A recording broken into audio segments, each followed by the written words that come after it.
ನಾನೀಗ ನಿಮಗೆ ಒಂದು ಗಿಡದ ಕತೆ ಹೇಳ್ತೇನೆ. ರೆಡಿಯಾ? ಒಂದು ಗುಡ್ಡದಲ್ಲಿ ಒಂದು ಗಿಡ ಇತ್ತು. ಆ ಗಿಡದ ತುಂಬಾ ಇಷ್ಟು ದೊಡ್ಡ ಮುಳ್ಳುಗಳು. ಆ ಮುಳ್ಳುಗಳು ಇರುವುದರಿಂದ ಆ ಗಿಡದ ಹತ್ರ ಯಾರು ಬರುದಿಲ್ಲ. ಪಕ್ಷಿಯು ಬರುದಿಲ್ಲ, ಪ್ರಾಣಿಗಳು ಬರುದಿಲ್ಲ, ಮನುಷ್ಯರಂತೂ ಬರುದೇ ಇಲ್ಲ. ಅದಕ್ಕೆ ಆ ಗಿಡಕ್ಕೆ ತುಂಬಾ ಬೇಜಾರು, ನನ್ನಲ್ಲಿಗೆ ಯಾರು ಬರುದಿಲ್ಲ ಅಂತ. ಅದಕ್ಕೆ ಆ ಗಿಡ ಎಂತ ಮಾಡುದು? ದೇವರಲ್ಲಿ ಪ್ರಾರ್ಥನೆ ಮಾಡುದು. ದೇವರೇ, ನನಗೆ ಈ ಮುಳ್ಳಿನ ಗಿಡದಂತೆ ಇರಲು ಇಷ್ಟ ಇಲ್ಲ.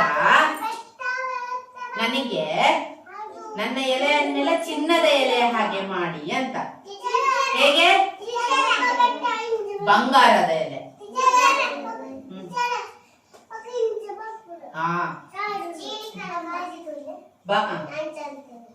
ಏನ್ ಹೇಳ್ತದೆ ಗಿಡ? ಏನ್ ಹೇಳ್ತದೆ ದೇವರಿಗೆ?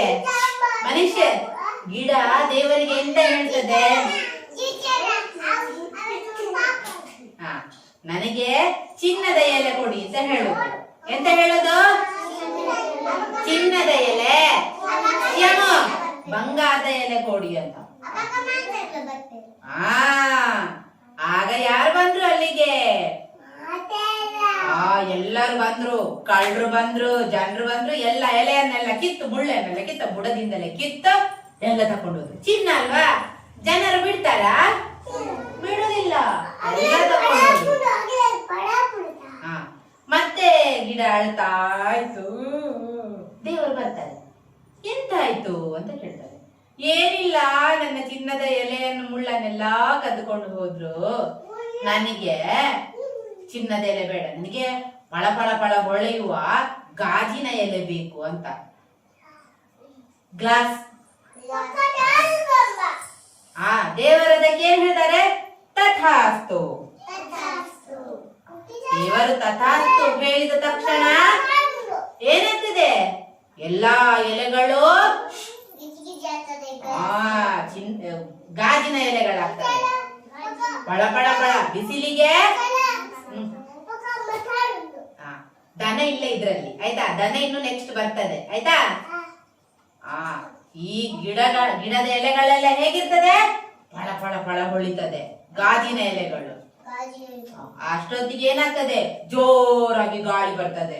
ಗಾಳಿ ಹೀಗೆ ಬರುವಾಗ ಎಲೆಗಳೆಲ್ಲ ಒಂದಕ್ಕೊಂದು ಡಿಕ್ಕಿಯಾಗಿ ಪಟರ್ ಪಟರ್ ಟಬರ್ ಅಂತ ಎಲ್ಲಾ ಎಲೆಗಳು, ಗಾಜಿನ ಎಲೆಗಳು ಪುಡಿ ಪುಡಿಯಾಗಿ ಕೆಳಗೆ ಬೀಳ್ತದೆ.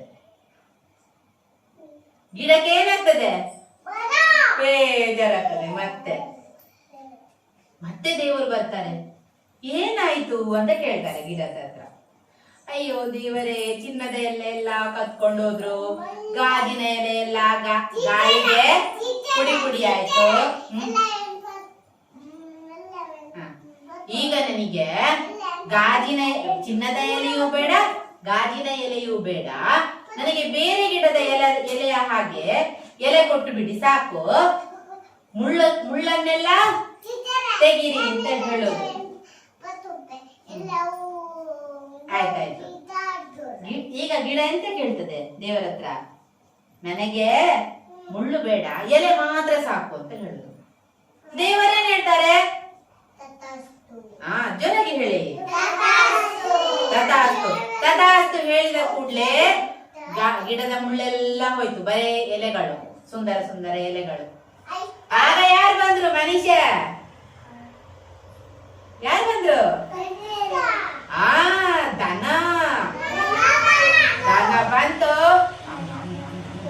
ಎಲ್ಲ ಎಲೆಗಳನ್ನೆಲ್ಲ ತಿಂದು ಗಿಡವನ್ನು ಮತ್ತೆ ಬೋಳಿಸಿ ಹೋಯ್ತು. ಗಿಡಕ್ಕೆ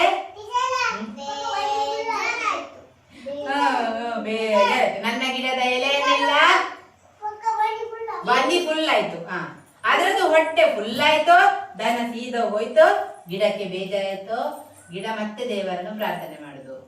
ದೇವರು ಈ ಸಲ ಮತ್ತೆ ಪ್ರತ್ಯಕ್ಷ ಆಗ್ತಾರೆ. ಏನಾಯ್ತು ಅಂತ ಕೇಳ್ತಾರೆ. ಅದಕ್ಕೆ ಗಿಡ ಹೇಳ್ತದೆ, ದೇವರೇ, ನನ್ನದು ತಪ್ಪಾಯ್ತು, ನನ್ನನ್ನು ಕ್ಷಮಿಸಿ ಬಿಡಿ. ತಾಳದು ಮುಟ್ಲಿ ತೊಂದ್ರೆ ಇಲ್ಲ, ಪರವಾಗಿಲ್ಲ. ಎಳಿಬಾರ್ದು. ಆಗ ದೇವರೇನು ಹೇಳ್ತಾರೆ? ದೇವರಲ್ಲಿ ಗಿಡ ಏನ್ ಹೇಳ್ತದೆ? ನಾನು ಹೇಗಿದ್ದೇನೆಯೋ ಹಾಗೇನೇ ನನ್ನನ್ನು ಇಟ್ಟು ಬಿಡಿ, ನಾನು ಹಿಂದೆ ಹೇಗಿದ್ದೇನೋ ಹಾಗೇನೇ ನನ್ನನ್ನು ಮಾಡಿ ಅಂತ.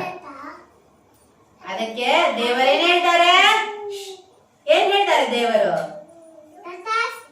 ತಥಾಸ್ತು. ಗಿಡ ಹಿಂದೆ ಹೇಗೆ ಇತ್ತೋ ಹಾಗೇನೇ ಆಗ್ತದೆ. ಗಿಡಕ್ಕೆ ತುಂಬಾ ಖುಷಿ ಆಗ್ತದೆ, ನಾನು ಹೀಗೇನೆ ನೆಮ್ಮದಿಯಿಂದ ಇದ್ದೇನೆ ಅಂತ. ಈ ಕಥೆಯ ನೀತಿ ಏನು ಅಂದ್ರೆ, ನಾವು ಹೇಗಿದ್ದೇವೋ ಹಾಗೇನೆ ಚೆನ್ನಾಗಿದ್ದೇವೆ, ಖುಷಿಯಾಗಿದ್ದೇವೆ. ಬೇರೆ ಹಾಗೆ ಇನ್ನೊಂದು ತರ ಆಗ್ಲಿಕ್ಕೆ ನಮ್ಮನ್ನ ದೇವರು ಹೇಗೆ ಬೇಕಾದ ಹಾಗೇನೇ ಮಾಡಿಟ್ಟಿದ್ದಾರೆ.